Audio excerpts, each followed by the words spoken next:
আমাৰ নাঙ্গলদোয়া গাঁৱত এটা মসজিদ আছে, আমি বনাইছো নাঙ্গলদোয়া বালিকা নতুন জামে মসজিদ কমিটি।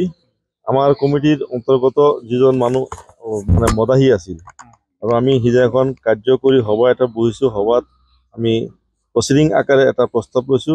৩ নম্বৰ প্ৰস্তাৱ আছিল। এইটো প্ৰস্তাৱৰ মতে আছিল যিবিলাক মানুহে আমাৰ সমাজৰ অন্তৰ্ভুক্ত, যিবিলাক মানুহে মদ, বাং, ড্ৰাগছ ইত্যাদি সেৱন কৰে, যদি মৃত্যু হয় আমি আমাৰ সমাজৰ তৰফৰ পৰা জানাজা নিদিওঁ বা আমাৰ সমাজৰ যিটো কবৰস্থান আছে তাত আমি মানে কবৰস্থানত আমি কবৰ দিবলৈও মানে আমাৰ বাধা আছে।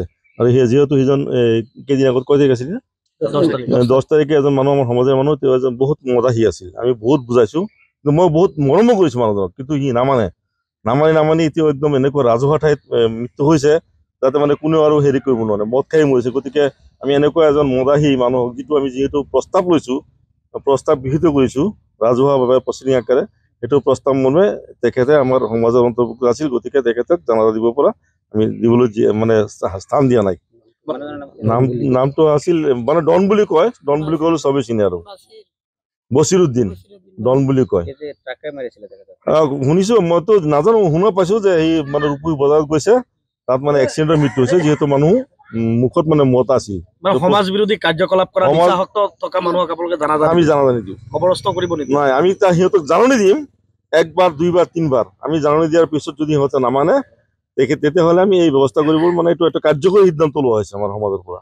আপনাৰ নাঙ্গলদোয়া গাঁৱৰ বাসিন্দাৰ তেখেতে আগৰ পৰাই নিচা খাই থাকে, নিচাযুক্ত কৰে। নিচাযুক্ত কৰাৰ পিছত আমি বহুত বাধা বিঘ্নি কৰিছোঁ, কৰাৰ পিছত সি মানা নাই, সি নিচা খায়েই আছে। তাৰপাছত তেল টেক্সৰ ৰূপহী গৈ পেলাই ক'ত নিচা খাইছে, খাই পেলাই মানে তেল টেক্সত গাড়ীৰ পিছফালে মানে শুই আছিলে, গাড়ীটো বেক কৰাৰ টাইমত মানে সি মৃত্যু হৈ গ'ল। নিচা থকা অৱস্থাতেই তাৰ মৃত্যু হৈছে। না, জানাজা আমি সম্পন্ন কৰা নাই। আৰ এইটো কাৰণে আমি আমাৰ পৰা খাটিও কৈছিলে, আমি খাটিও দিয়া নাই, আমাৰ সমাজৰ পৰাও মানুহ যোৱা নাই, আমি জানাজাত তাত যোৱা নাই। ক'ত কি কৰিছে, ক'ত পুতিছে আমি এইটো নাজানো। যে লোকে মানে নিচাযুক্ত কৰে, ড্ৰাগছ খা, মদ খা বা নিজে আত্মহত্যা কৰে, সেইবিলাক মানুহক আমি সমাজৰ পৰা একঘৰীয়া ৰাখিছোঁ। এইটো নাঙ্গলদোয়া জামে মছজিদ বালিকা বুলি কয়। মুছলিম সমাজত আমি এইটোই আহ্বান জানাইছো, যাতে কোনো সমাজত আমাৰ এইটো দুৰ্নীতি নহয়, নিচাযুক্ত মানুহক মানে এইটো হুঁচিয়াৰ কৰিব লাগে। মই অনুৰোধ কৰি কৈছোঁ যাতে নিচা এইটো বহন কৰিব লাগে, মানে বন্ধ কৰিব লাগে। এইটো কাৰণে মই আহ্বান জানাইছো, যাতে কোনো সমাজত, আমাৰ মুছলিম সমাজত যাতে এইটো কেতিয়াও নহয়।